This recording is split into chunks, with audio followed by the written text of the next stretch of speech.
139편 23절 24절입니다. 합독하겠습니다.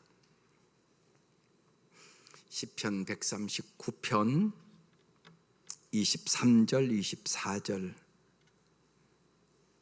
날마다 기도할 때마다 드려야 되는 기도문이에요. 시작. 하나님이여 나를 살피사 내 마음을 아시며 나를 시험하사 내 뜻을 아옵소서. 내게 무슨 악한 행위가 있나 보시고 나를 영원한 길로 인도하소서. 아멘.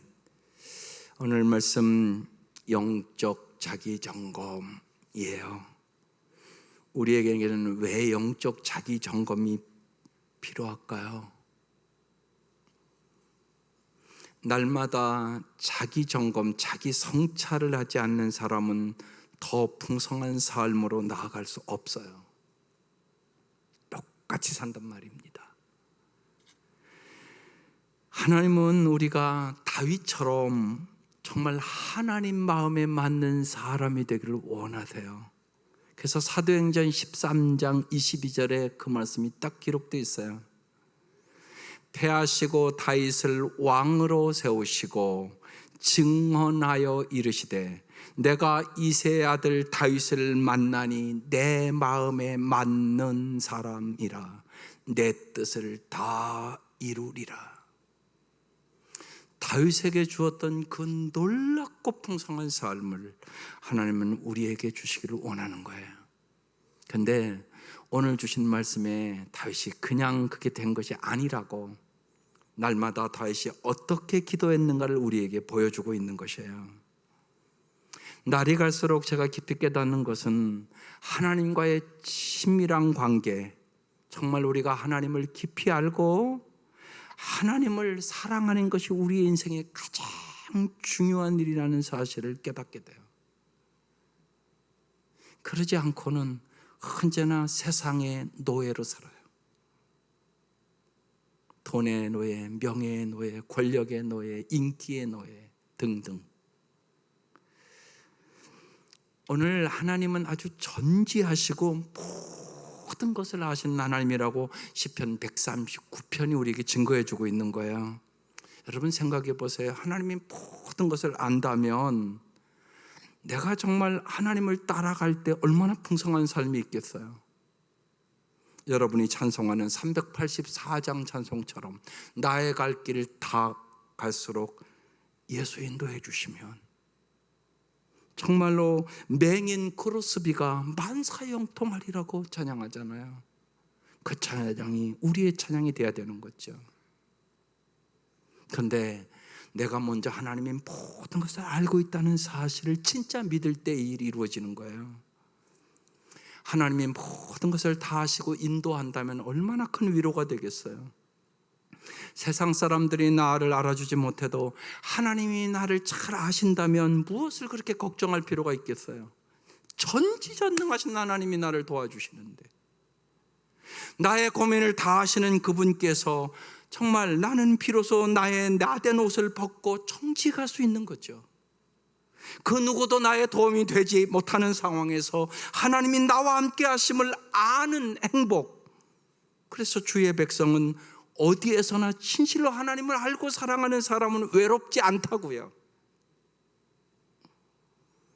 전지하시고 어디에나 계신 그 하나님 안에 사는 것, 그것이 가장 안전한 인생을 살아가는 비결입니다. 시편 139편은 다윗이 하나님의 전지하심을 깨닫고 쓴 시편이에요. 하나님은 모든 것을 아시고 아주 작은 부분까지 지켜보신다고 말해요. 그래서 1절부터 좀 볼 필요가 있어요. 주님께서 나를 샅샅이 살펴보셨으니 나를 환히 알고 계십니다. 내가 앉아 있거나 서 있거나 주님은 다 아십니다. 멀리서도 내 생각을 다 알고 계십니다. 내가 길을 가거나 누워 있거나 주님께서 다 살피고 계시니 내 모든 행실을 다 알고 계십니다. 내가 혀를 놀려 아무 말하지 않아도 주님께서는 내가 하려는 말을 이미 다 알고 계십니다. 다윗은 하나님을 피해 도망가거나 숨을 수도 없다고 7절부터 또 얘기합니다. 내가 주의 영을 떠나 어디로 가며 주의 앞에서 어디로 피하리까? 내가 하늘에 올라갈지라도 거기 계시며 수울에 내 자리를 펼지라도 거기 계시니이다. 내가 새벽 날개를 치며 바다 끝에 가서 거주할지라도 거기서도 주의 손이 나를 인도하시며 주의 오른손이 나를 붙드시리이다. 이 말씀은요, 제가 아들 아리조나로 보낼 때 다른 도시에는 그래도 미국에 아는 친구들이 있고 그런데 아리조나에는 한 사람도 아는 사람이 없더라고요. 그래서 아리조나 주립대학만, 그때는 경제적으로 참 어려울 때였는데 거기서만 장학금을 준다고 연락이 온 거예요. 그래서 어쩔 수 없이 아리조나 주립대학을 보내는데 참 눈물로 기도가 되대요. 근데 그날 새벽에 이 말씀을 주시다요. 내가 새벽 날개를 치며 바다 끝에 가서 거할지라도 거기서 주의 손이 나를 인도하시며 주의 오른손이 나를 붙드시리이다. 그래서 이 말씀 가지고 울며 기도해서, 하나님, 제가 아들을 보내야 되는데 하나님, 바다 끝에 가서 거할지라도 하나님 함께 하신다고 말씀하셨사오니 주님, 우리 아들과 함께 해 주십시오. 주님을 믿고 보냅니다. 그 기억이 생생해요. 하나님은 어디에나 우리 부모는 따라가지 못한다 할지라도 하나님 함께 하시겠다고 말씀하시잖아요. 다윗은 하나님은 어머니의 태중에 있을 때부터 나를 알고 계셨다고 13절부터 또 얘기해요. 주님께서 내 장기를 창조하시고 내 모태에서 나를 짜맞추셨습니다. 내가 이렇게 빚어진 것이 오묘하고 주님께서 하신 일이 놀라워 이 모든 일로 내가 주님께 감사를 드립니다. 내 영혼은 이 사실을 너무도 잘 압니다. 은밀한 곳에서 나를 지으셨고 땅속 깊은 곳 같은 저 모태에서 나를 조립하셨으니 내 뼈 하나하나도 주님 앞에서는 숨길 수가 없습니다. 내 형질이 갖추어지기 전부터 주님께서는 나를 보고 계셨으며 나에게 정해진 날들이 아직 시작되기도 전에 이미 주님 책에 다 기록되었습니다. 이전에 최영기 목사님이 저에게 와서 부흥회하고 이제 사택에 가서 잠깐 쉰 시간이 있었어요. 그때 사모를 위해서 육신이 연약하다고 그러니까 기도해 주겠다고. 아마 제가 기억하기를 그때 목사님은 이 말씀을 깊이 알았던 것 같아요. 하나님, 머리부터 발끝까지 하나님께서 다 만져주시고 고쳐달라고 그렇게 한 20분은 기도를 간절히 해주시대요. 여러분, 그래요. 하나님은 머리끝부터 발끝까지 우리의 연약한 부분을 알지 않겠어요? 하나님이 다 조립해서 맞추셨다고 말씀하시는데요. 자동차도 여러분, 그걸 만든 사람은 다 조립하고 다 고칠 수 있어요. 하나님을 믿고 여러분, 언제나 여러분의 정말 육체가 하나님의 은혜 속에 강건하게 살 수 있게 해달라고 연약할 때마다 기도하시기를 바라요. 그리고 반드시 악인을 멸하실 것이라고 말씀을 하세요. 이는 하나님이 전지하심에 따른 필연적인 결과라는 거죠. 왜냐하면 하나님은 악인들의 사악함을 아시고 그의 앞에서는 어떤 죄도 숨길 수 없기 때문에 그런 거죠. 그리고 다윗은 오늘 함께 봉독한 말씀으로 하나님께 자기를 살펴달라고, 나를 시험해서 정말 내가 언제나 하나님의 뜻대로 살게 해달라고 간절히 기도하는 것이 오늘 본문이에요. 오늘 본문을 잘 보시면요, 나라는 단어가 6번이나 나와요. 하나님이여 나를 살피사 내 마음을 아시며 나를 시험하사 내 뜻을 아옵소서. 내게 무슨 악한 행위가 있나 보시고 나를 영원한 길로 인도하소서. 첫 번째, 여러분, 다윗은 무엇을 구하나요? 다시 볼게요. 23절, 하나님이여 나를 살피사 내 마음을 아시며 나를 시험하사 내 뜻을 아옵소서. 다윗이 구한 은혜는 하나님, 나 자신을 살펴달라고, 나의 참모습을 내가 좀 알게 해달라고 구하는 거예요. 자신의 판단을 신뢰할 수 없다는 것이에요. 자기 스스로 자기의 죄를 모른다고 얘기하고 있는 거예요. 하나님이 가르쳐 주셔야만 나를 알 수가 있고 내 죄를 알 수 있다고 말씀하는 거예요. 여러분은 여러분 자신을 잘 아세요? 그래서 유명한 소크라테스도 너 자신을 알라고 얘기를 하잖아요. 대표적인 사건이 마태복음 26장에 나오는 사건이에요. 베드로가 예수님께 말하죠. 비록 모든 사람이 다 주님을 버릴지라도 나는 절대로 버리지 않겠습니다. 그때 주님이 말씀하세요. 오늘 밤 닭이 울기 전에 내가 나를 3번 부인하리라. 베드로는 자기의 마음을 몰랐어요. 그러나 주님은 알고 계셨어요. 그리고 주님의 말씀대로 이루어진 걸 우리는 성경을 통하여 잘 알잖아요. 정말 우리는 정말 자신을 잘 알게 해달라고 기도하셔야 돼요. 정말 여러분 무엇을 구하세요? 문제가 나에게 있는데. 그래서 이번 한 주 동안은 제가 이제 아이들을 위해서 자꾸 다음 세대를 위해 기도하는 시간들이기 때문에 머리 아픈 부모, 가슴 아픈 자녀라는 책을 읽었어요. 부부가 옥 에스터와 박효근이라는 분이 쓴 책이더라고요. 여러분이 잘 아는 대로 그 책은 그런 내용이에요. 문제 부모는 있어도 문제 아이는 없다는 거죠. 정말 아이의 감정을 여러분이 잘 보살펴주고 있나요? 정서적으로 여러분 자녀들을 정말 존중해주고 있나요? 아이들이 실수하고 여러분 잘못하는 거 당연한 거 아니겠어요? 사실을 말하지 않고 그들이 실수하고 그랬을 때 공감해주는 부모인가요? 많은 부모가 자기에게 문제가 있는데요, 자꾸만 애들에게 야단치고 그 아이들의 마음에 상처를 입힌다는 거예요. 그래서 머리 아픈 부모가 됐고 가슴 아픈 자녀가 됐다는 것이에요. 아이들 때문에 머리 아프세요? 아이들은 내가 너무나 부모가 나에게 마음에 상처를 줘서 가슴 아프다고 하는 소리는 안 들리세요? 그래서 기도해야 되는 것이에요. 그렇지 않으면 몰라요.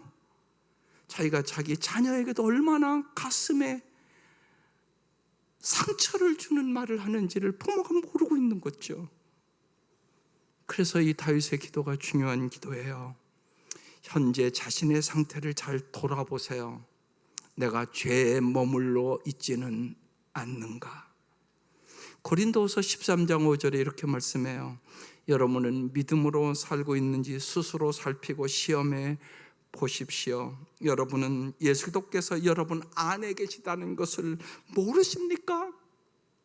그렇지 않으면 여러분은 그 시험에 불합격한 사람입니다. 그래서 요새 새벽에 나오신 분들은 동행 기도를 제가 하라고 자꾸 얘기해요. 하나님이 내 안에 계심을 믿습니다. 주님과 동행하는 것이 최고의 복임을 믿습니다. 하오니 주님, 날마다 주님과 동행하는 삶을 살게 해주세요. 이 기도를 새벽마다 하라고 제가 부탁을 자꾸 드리는 것이에요. 우리는 예수를 믿고 변화되어 죄에서 떠나 거룩해지고 있는지, 아니면 여전히 하나님의 법을 어기고 내가 살아가고 있는지를 알아야 되는 거예요. 이것은 매우 중요한 일이죠. 스스로 경건하다고 생각하면 그것이 정말 옳은 판단인지 분명히 확인해야 하는 거죠. 성경은 시편 14편 3절에 이렇게 말씀하네요. 다 잘못된 길을 갔으며 하나같이 더러워졌고 선을 행하는 사람은 없으니 하나도 없구나. 그런데 나는 내가 바른 길을 가고 있다고 생각을 하고 있는 거죠. 그래서 주님이 가르쳐주지 않으면 내가 잘못된 길로 가고 있는 것도 모르는 나라는 사실을 깨달아야 된다는 거죠. 또한 자신의 태도만이 아니라 자신의 행실도 살펴봐야 돼요. 내가 하나님을 날마다 거역하고 하나님을 정말 불쾌하게, 하나님의 마음을 아프게 하는 것이 없는가? 이스라엘 백성이 끊임없이 이렇게 했는데, 하나님 그렇게 마음 아파하는데 몰랐다고 구약을 읽어보면 수없이 써놓은 거예요. 우리는 하나님 앞에서 계속 자신을 깊이 살펴봐야 되는 거죠. 자기를 살펴봐야 하는 몇 가지 이유가 있어요. 하나는요, 하나님을 섬기는 일은 너무나 신중하고 성실해야 하기 때문에 그래요. 하나님을 섬기는 일은 우리의 삶에서 가장 중요한 일이에요. 이 시간 우리가 하나님의 말씀을 잘 듣고 내가 어떻게 하면 이 말씀대로 살아야 될까? 하나님 도와달라고 간절히 기도하고 가셔야 되잖아요. 우리는 하나님의 영광을 위하여 살도록 창조했어요. 하나님은 우리의 섬김을 받기에 지극히 합당하신 분이에요. 그래서 우리는 범사에 최선을 다하여 하나님을 섬겨야 하는 것이에요. 신명기 4장 9절에 써놨어요. 오직 너희는 스스로 삼가며 내 마음을 힘써 지키라. 그리하여 내 눈으로 본 그 일을, 하나님께서 너희를 애굽에서 어떻게 구원해냈는지 그 일을 잊어버리지 말아라. 내가 생존하는 날 동안에 그 일이 내 마음에서 떠나지 않도록 조심하라. 너는 그 일들을 내 아들과 내 손자들에게도 꼭 알게 하라고 하나님이 간절히 부탁을 하세요. 그러면서 에베소의 지난주에도 말씀 나눴지만 이렇게 얘기해요. 그러므로 여러분은 어떻게 살아야 할지를 살피십시오. 지혜롭지 못한 사람처럼 살지 말고 지혜로운 사람답게 살아야 합니다. 그러므로 어리석은 자가 되지 말고 주의 뜻이 무엇인지 깨달으십시오. 하나님, 우리가 신중하고 조심스럽게 하나님의 뜻을 알고 지혜롭게 살기를 간절히 원하시는 거죠. 또 하나는요, 우리가 죄 가운데 살면요 하나님의 명예가 더러워져요. 모든 기도인들은 하나님의 영광을 위하여, 하나님께 순종하기 위하여 노력하고 범사에 하나님의 뜻대로 살 때 하나님은 정말 우리를 잘 살게 하시거든요. 그런데 우리가 그렇게 못 살 때 하나님이 마음 아파하시는 거죠. 여러분, 자녀가 잘 사는 것이 부모에게 영광이잖아요. 그래서 성경의 원칙대로 살아야 하는 것이죠. 또 하나는 스스로 살피는 일이 자신에게 유익되기 때문에 그래요. 죄를 지으면요 누구도 아름다운 삶을 살아갈 수 없어요. 가장 피해를 보는 것이 자기 자신이에요. 죄를 지면은요 일단은 내 마음속에 평안이 사라져 버려요. 그리고 고통이 오고요, 슬픔이 오고요, 아픔이 반드시 오게 돼 있어요. 여러분 생각해 보세요. 사람들은 자기의 큰 이익에 걸린 문제를 처리할 때면 여러분 실수하지 않으려고 아주 극도로 마음을 쏟잖아요. 영혼의 문제는 그보다 더 중요하다고요. 반드시 여러분 영혼이 잘 돼야 범사가 잘 되고 강건하게 살아갈 수 있게 되는 것이에요. 그래서 내가 죄를 지면 나도 고통스럽고, 아까 얘기한 것처럼 여러분 부모가 깨닫지를 못하면 나는 정말 자식 때문에 머리 아픈 부모가 되고요, 자식은 또 상처 입은 자식이 된다니까요. 이게 깊이 보면 죄 때문에 일어난 일들이에요. 여러분, 이 코로나 사태 속에서 그래서 우리는 우리의 영혼의 상태에서 깊이 생각해야 돼요. 코로나 사태를 광야훈련이라고 생각하고 하나님의 은혜 가운데 더 영적으로 풍성해질 수 있기를 주의 이름으로 축원합니다. 네 번째, 우리에게 죄를 짓고자 하는 기질이 너무 매우 다분히 있기 때문에 그래요. 인간은 온갖 종류의 정욕을 내 속에 지니고 있어요. 그래서 끊임없이 육신의 정욕과 안목의 정욕과 이생의 자랑에 빠져가는 것이에요. 거기에 빠지면 비참해지는 거죠. 그래서요 우리는 이 세상을 떠나기 전까지 죄의 본성과 싸워야 되는 거예요. 그래서 고린도후서 11장 3절에 이렇게 바울은 권고해요. 그러나 내가 두려워하는 것은 뱀이 그 간사한 꾀로 하와를 속인 것 같이 여러분의 생각이 부패해서 여러분이 그독에 대한 진실함과 순결함을 저버리게 되지는 않을까 언제나 걱정이 된다고 얘기하는 것이에요. 또한 죄를 지으면서 그 사실을 전혀 의식하지 않는 사람이 많아요. 다윗은 그래서 시편 19편 12절에 이렇게 말씀해요. 자기 허물을 능히 깨달을 수 있는 사람이 누굽니까? 나를 숨은 허물에서 벗어나게 해달라고 기도해요. 숨을 허물이라는 것은요, 자기 안에 있지만 자기가 의식하지 못하는 죄를 말하는 거예요. 이 세상에는 하나님을 거역하며 살면서도요, 이에 대하여 조금도 생각하지 않는 사람들이 너무너무 많아요. 한마디로 눈뜬 장님과 같이 살아가는 것이에요. 죄를 깨닫는 일들은 무척이나 중요한 일이에요. 그래서 날마다 오늘 이 말씀을 가지고 자기를 살피는 기도와 훈련을 해야 되는 것이에요. 이대철 목사님이 쓴 책 내용 중에 읽으면서 언제나 눈물 나는 내용이 있어요. 새벽에 읽은 처의 일기장, 이렇게 기록해놨어요. 제 처는 제가 모태신앙인으로 믿음 좋은 집사라고 생각하고 결혼을 했지요. 그러나 나는 매일 술독에 빠져 살았고 매일 취해서 늦게 들어왔고 썬데이 크리스찬으로 주일날 한 번씩 교회에 갔죠. 매일 술독에 빠져 호랑방탕하고 때로는 술을 먹다가 성악을 전공한 아내를 술집으로 불러 노래를 시키면 저는 싫은 내색 한 번 하지 아니하고 거부한 적이 한 번도 없기에 내 처는 본래 하나님께서 저런 성품을 주셔서 저렇게 매사에 그저 착하게 사는가 보다 생각하고 감사했습니다. 그러던 1984년 8월 2일 새벽 2시, 그날도 꼭지가 돌도록 술을 먹고 아파트에 들어가 문을 열고 들어갔는데 천장에 불은 다 꺼지고 방바닥에 조그만 스탠드가 커져 있는데 아내가 엎드려서 잠이 들었고 머리맡에 노트가 펼쳐져 있었습니다. 노트에는 눈물이 흘러서 얼룩이 져 있었습니다. 그날 그 아내의 그 글을 읽었습니다. 나는 오늘도 버스를 타고 수요리 너머로 갔다. 시골길을 하염없이 걸으면서 오늘도 역시 어김없이 죽음을 생각했다. 약을 먹고 죽을까? 아니면 손목을 그어 죽을까? 그러나 그것은 내가 취할 길이 아님을 나는 다시 한번 더 확인하고 집으로 돌아왔다. 나를 살리기 위해 십자가에 돌아가신 주님께서 주님의 뜻을 위해 주신 남편이므로 나는 사랑해야만 한다. 나는 할 수 없지만 주님께서 사랑하라 명령하심으로 나는 사랑해야만 한다. 주님 도와주세요. 나의 약함을 주님께서 잘 아시잖아요.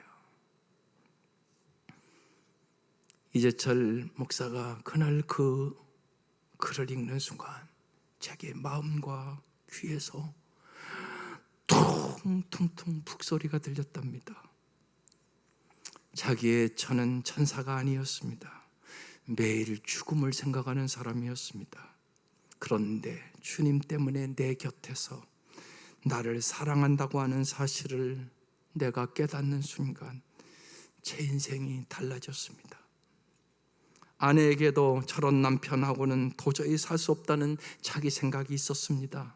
그러나 주님이 주님의 뜻을 위하여 나에게 주신 남편이기에 사랑해야 한다는 주님의 부르심에 대한 그 순종이 허랑방탕하던 남편의 인생을 바꾸어 놓았습니다. 그날 이재철 목사는 눈물로 밤을 지새우고 40이 넘어서 신학교를 갑니다. 그리고 여러분이 잘 아는 대로 잘 이제 은퇴하고 한국의 존경받는 목사로 살았습니다. 이재철 목사를 이재철 목사로 만든 것은 그 아내의 부르심의 소명에 대한 순종으로 이루어진 거란 말입니다. 하나님이여 나를 살피사 내 마음을 아시며 나를 시험하사 내 뜻을 아옵소서. 자기의 영적 점검을 위하여 날마다 나 중심적으로 살지 않기 위하여 자기를 성찰하는 기도를 할 수 있기를 주의 이름으로 축원합니다. 두 번째, 다윗이 드린 기도의 의미는 무엇일까요? 내게 무슨 악한 행위가 있나 보시고 나를 영원한 길로 인도하소서. 내게 무슨 악한 행위가 있나 보기를 원했습니다. 이 말씀은 모든 것을 다 하시는 하나님께서 자신을 살펴보라는 말씀이 아닙니다. 다윗이 자기 스스로의 죄를 깨닫게 해달라고, 내가 악한데 나를 모른다고 얘기하는 것이에요. 실제로 다윗은 우리아의 밧세바를 간음하고 그의 남편을 살인했습니다. 절대적인 그 시대 왕의 권력을 가지고 행한 겁니다. 그리고도 그는 잊어버렸습니다. 나단 선지자가 그에게 가서 그 얘기를 합니다. 그리고 그는 깨닫습니다. 그리고 시편 51편을 쓰며 온 침상이 다 눈물로 젖는 회개를 함으로 그는 하나님 마음에 합한 사람이 된 것입니다. 우리는 우리의 죄를 잘 모릅니다. 빛 대신 주님께서 우리에게 비춰줄 때만 우리는 진실로 내가 얼마나 악한지, 내가 얼마나 죄인 중에 죄수인지를 깨닫고 우리는 진실로 주님 앞에 통회할 수 있게 되는 것입니다. 하나님은 그 방법으로 두 가지를 사용합니다. 하나는 하나님의 말씀은 우리의 마음속에 품은 생각과 뜻을 드러냅니다. 히브리서 4장 12절에 써놨습니다. 하나님의 말씀은 살아있고 활동력이 있어서 양쪽에 날이 센 그 어떤 칼보다도 더 날카롭습니다. 그래서 혼과 영과 관절과 골수를 쪼개고 그 사람의 마음속에 품은 생각과 뜻을 알아냅니다. 사람이 중한 병에 걸리면 여러분 칼로 수술해야 되지 않습니까? 우리도 동일하단 말입니다. 하나님의 말씀에 수술이 있어야 우리는 진짜 살아갈 수 있게 되는 것입니다. 하나님의 말씀은 우리의 마음을 조명하며 우리 안에 있는 욕망과 유혹을 볼 수 있게 해줍니다. 따라서 날마다 말씀의 거울 앞에 자신을 비춰보는 사람만 회개하며 새로운 삶을 살아갈 수 있게 되는 것입니다. 참으로 사람다운 사람으로 살아갈 수 있습니다. 그래서 우리에게 성경을 주셨다고 디모데후서 3장 16, 17절에 말합니다. 모든 성경은 하나님의 영감으로 된 것으로 교훈과 책망과 바르게 함과 의리 교육하기에 유익합니다. 성경은 하나님의 사람을 유능하게 하고 그에게 온갖 선한 일을 할 수 있게 하는 것입니다. 또 하나는 하나님은 때때로 시험을 통해서 우리의 생각과 뜻을 드러냅니다. 그래서 다윗이 하나님이여 나를 살피사 내 마음을 아시며 나를 시험하사 내 뜻을 아옵소서, 그렇게 말합니다. 하나님이 우리를 시험하시는 이유는 하나님이 무엇을 몰라서 그러는 것이 아닙니다. 하나님은 사람이 스스로 자기의 참모습을 깨달을 수 있도록 또는 다른 사람들에게 그 실상을 드러내기 위해 우리를 시험하십니다. 대표적인 사건으로 창세기 12장 보면 하나님이 이제 아브라함을 시험하려고 그를 부릅니다. 아브라함아, 내가 여기 있나이다. 너의 아들 독자 이삭을 모리아 산에 가서 번제로 드리라고 말합니다. 100세에 난 아들입니다. 그 아들을 여러분 얼마나 사랑했겠습니까? 근데 그 아들을 다 태워 바치라고 말하는 것입니다. 아브라함이 그 아들을 데리고 모리아 산을 올라가면서 얼마나 많은 갈등이 있었겠습니까? 그러나 그는 하나님의 말씀에 순종합니다. 그리고 하나님이 이렇게 창세기 12장 12절에 말합니다. 사자가 이르시되 그 아이에게 내 손을 대지 말라. 그에게 아무 일도 하지 말라. 내가 내 아들 내 독자까지도 내게 아끼지 아니하였으니 내가 이제야 내 하나님을 경외하는 줄을 아노라. 하나님이 시험하시는 이유는 아브라함이 스스로 독자 이삭보다 하나님을 더욱 사랑하는 것임을 깨닫게 하기 위해서입니다. 하나님은 우리가 하나님을 어느 정도 사랑하시는지 다 아십니다. 나만 모르는 것입니다. 여러분 정말로 하나님을 얼마나 사랑하십니까? 자식보다 더 사랑할 수 있겠습니까? 혹시나 여러분의 자식이나 돈이나 명예나 인기가 당신의 마음속에 하나님보다 더 사랑하는 우상은 아니십니까? 하나님이 비춰주지 않으면 우리는 그것을 알지도 못합니다. 그래서 신명기 8장에 이스라엘 백성을 광야 훈련을 하나님이 왜 시켰는가를 말씀합니다. 신명기 8장 2절에 내 하나님 여호와께서 이 40년 동안에 내게 광야의 길을 걷게 하신 것을 기억하라. 이는 너를 낮추시며 너를 시험하사 내 마음이 어떠한지 그 명령을 지키는지 지키지 않는지 알려 하심이라. 이렇게 말씀하십니다. 그러면서 16절에 내 조상들도 알지 못했던 만나를 광야에서 내게 먹이셨나니 이는 다 너를 낮추시며 너를 시험하사 네가 오직 하나님만을 의지함으로 마침내 내게 복을 주려 하심이라. 이런 말씀입니다.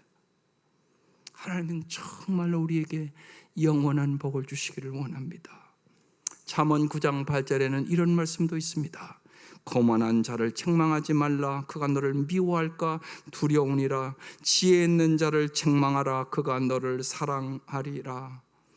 특별히 여러분 이 강단에서나 또 사랑하는 사람들이 책망의 말씀을 할 때 여러분 잘 듣는 지혜로운 성도들이 되기를 바랍니다. 마음을 열고 책망의 말씀을 듣고 깨달아서 마침내 복을 받는 성도들이 될 수 있기를 주의 이름으로 축원합니다. 다윗처럼 자기의 죄를 스스로 깨닫고 고치게 해달라고 기도하는 성도들이 될 수 있기를 바랍니다. 마지막 세 번째, 다윗이 드린 기도의 목적은 무엇이었을까요? 24절, 내게 무슨 악한 행위가 있나 보시고 나를 영원한 길로 인도하소서. 저는 이 말씀 이번 주에 수십 번 읽고 기도하면서 마음속에 가장 왔던 것은 영원한 길로 인도하소서라는 말씀입니다.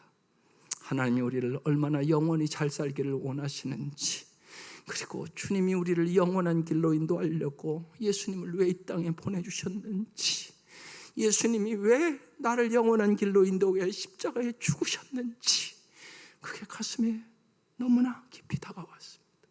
주님이 얼마나 우리가 잘 되기를 원하시는지, 그래서 주님은 날마다 우리를 영원하게 잘 사는 길로 인도하시기를 원하신다는 것입니다.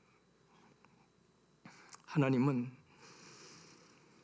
다윗은 하나님께서 자신을 영원한 길로, 하나님의 나라의 길로 인도하시도록 자신을 살펴달라고 기도하고 있는 것입니다.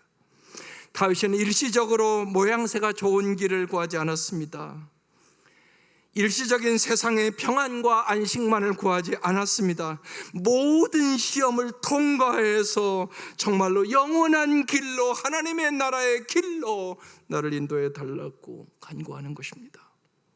주님께서 우리에게 동일하게 말씀하시는 것입니다. 언제나 나를 따라오라고, 자기를 부인하고 자기 십자가를 지고 나를 따라오라고, 그래야 영원한 길로 간다고 말씀하는 것입니다. 시편 1편 6절에 그렇다, 의인의 길은 주님께서 인정하시지만 악인의 길은 망할 것이다. 의인의 길은 영원하다는 것입니다. 악인의 길은 망한다는 것입니다. 그래서 우리를 의의 길로, 영원한 길로 하나님은 우리를 인도하기를 원하시는 것이에요. 그런데 우리는 죄 문제를 해결해야 갈 수 있는 거잖아요. 우리는 죄로 인하여 삶의 크기를요, 자신만의 크기로 축소시킵니다. 여러분, 언제나 죄의 유전자는 이기심이라는 사실을 깨달으셔야 합니다. 죄는 우리의 동기와 열정과 바람과 관심을 언제나 우리의 삶의 크기로 축소시킵니다. 축소된 자기만의 왕국 안에는 하나님이나 다른 사람을 위한 공간이 없습니다. 죄는 언제나 우리를 자기중심적인 삶으로 이끌어가고 자기중심적인 불평과 원망을 언제나 늘어놓으며 살게 합니다. 이스라엘 백성이 광야에서 원망하다가 망한 것처럼 말입니다. 죄는 하나님과 다른 사람을 보지 못하도록 우리의 눈을 가리게 됩니다. 우리는 그저 개인적으로 살아남고 일시적으로 행복하고 개인적인 성공에 안주하도록 창조한 것이 아닙니다. 하나님의 임재와 성품과 계획 안에서 우리의 삶의 의미와 보람과 영원한 사랑과 정체성과 참된 삶의 목적을 주기 위해서 예수가 이 땅에 오신 것입니다. 우리는 그래서 우리의 질문을 하는 것입니다. 당신은 자기 왕국에 살고 있습니까? 하나님 나라의 왕국에 살고 있습니까? 자기 왕국에 사는 사람은 근본적으로 내가 필요하다고 생각하는 개인적인 필요와 욕망을 충족시키기 위하여 할 수 있는 모든 것을 하느라 혼신을 다합니다. 자기 왕국에 사는 사람은 하나님이 원하시는 것이 무엇인지, 정말 이웃에 필요한 것이 무엇인지 깊이 신경 쓰지 않습니다. 다른 사람을 헤아리는 마음이 없습니다. 다른 사람의 슬픔과 아픔을 위하여 깊이 울어본 적이 없습니다. 하나님 앞에서 탄식해 본 적도 없습니다. 또한 영적 성장에 대한 목표가 무엇인지도 모르고 살아가는 것입니다. 청년 집회를 어제 하면서 단단한 결혼 생활 만들기, 그래서 저 아이들이 이제 결혼할 아이들이니까 저 아이들은 미리 예방을 잘 할 수 있도록, 아름다운 가정을 이룰 수 있도록 준비해야 되겠다. 그래서 준비를 다 했습니다. 그리고 오후 시간에 서재에서 청년들을 위해서 간절히 기도했습니다. 그런데 하나님께서 전도서 12장 1절 말씀을 주셨습니다. 너는 청년의 때 너의 창조주를 기억하라. 하나님, 무슨 말씀이십니까? 전도서에 읽었던 내용들이 주마등처럼 제 마음속에 울렸습니다. 솔로몬이 전도서를 읽어보면 헛되고 헛되고 헛되다 그러거든요.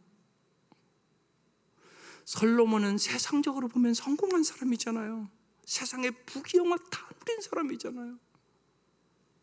그런데 내 인생이 허무했다고, 내가 처참을 1000명이나 거느리면서 쾌락주의로 살았다고, 내가 인생을 잘못 살았다고 솔로몬은 노년에 그 얘기를 하면서 청년들에게 하는 말씀이에요. 너는 청년의 때 너의 창조자를 기억해야만 아름다운 삶을 살 수 있다고 얘기하는 것입니다. 그리고 전도서 마지막 장에 여호와를 경외함이 인간의 본분이라고 결론을 내려요. 솔로몬이 자기 인생을 후회하고 또 후회하면서 내가 청년의 때 창조주 여호와를 알았더라면 내 욕심대로가 아니라 하나님의 뜻대로 살았을 텐데, 대단한 일이 아니라 의미 있는 일에 내 꿈을 가지고 살았을 텐데, 최고가 아니라 최선을 다하여 내 인생을 살았을 텐데, 역사의 이름을 남기기 위해서가 아니라 내가 하나님의 나라에 기억되는 삶을 살았을 텐데. 솔로몬이 그 마음을 가지고 그 전도서를 썼다는 사실이 깊이 깨달아졌어요. 그래서 청년들에게 한 5분 이상 그 얘기를 했어요.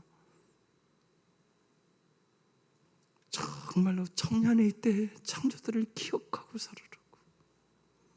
그래야 우리가 자기 왕국이 아니라 자기 욕망이 아니라 정말로 하나님의 나라를 위하여 존귀하고 아름다운 삶을 살아갈 수 있게 되는 것이에요. 많은 사람들은 오래 예수를 믿음에도 불구하고 너무나 나 중심적으로 살아요. 하나님 중심적으로 살아야 된다는 내 말입니다. 그래서 마태복음 6장 33절을 다시 우리의 마음에 새깁시다. 너희는 먼저 그의 나라와 의를 구하라. 그리하면 이 모든 것을 너희에게 더하시리라. 기도인의 삶은 단지 교회 다니면서 착하게 살고 성실한 노력으로 세상에 성공하는 것을 의미하지 않습니다. 하지만 많은 기도인들이 매일매일 자신의 관심사와 필요를 채우는 데 몰두하여 세상의 성공으로 하나님께 영광을 돌리기 위해 애씁니다. 일부러 그렇게 마음을 먹는 것은 아니지만 타락하고 치열한 세상에서 정말 솔로몬처럼 지금도 우리를 유혹하는 사탄의 쾌락에 우리는 쉽게 마음을 빼앗기는 것입니다. 그래서 우리는 자기 자신을 만족시키려는 자기만의 왕국과 하나님의 이름이 높여지는 하나님의 왕국 사이에 갈팡질팡을 하고 살아갑니다. 그래서 오늘 다윗은 이런 기도를 하는 것입니다. 내게 무슨 악한 행위가 있나 보시고 나를 영원한 길로 인도하소서. 하나님은 우리를 자신만의 세계를 넘어 더 큰 영광에 동참하는 영원한 길로, 하나님 나라의 백성답게 진정한 영원한 복의 통로의 길로 우리를 인도하시기를 원하십니다. 따라서 하나님의 나라를 이 땅에 구현하는 것은 모든 그도인의 사명입니다.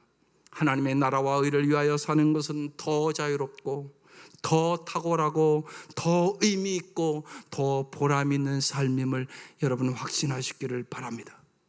날마다 영적 상태를 점검하고 하나님의 관점과 하나님의 뜻을 품고 더 크고 더 가치 있는 일에 우리의 마음을 쏟으셔야 합니다.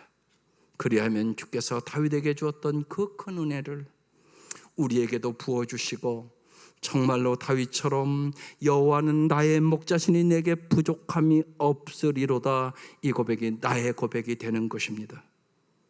나 중심적으로 살지 않고 하나님 중심적으로 살기 위하여 날마다 오늘 말씀을 꼭 암송하고 기도하십시오. 하나님이여 나를 살피사 내 마음을 아시며 나를 시험하사 내 뜻이 하나님의 뜻이 되게 해주세요. 내게 무슨 악한 행위가 있나 보시고 나를 영원한 길로 인도하소서. 날마다 자신의 연약함을 알고 매일 자아를 부정하고 성령의 능력을 힘입어 성령의 인도를 따라가며 우리는 영원한 길로 인도받을 수 있게 되는 것입니다. 다윗의 이 은혜가 우리에게 이 아침 함께 하시기를 주의 이름으로 축원합니다. 기도하십시다.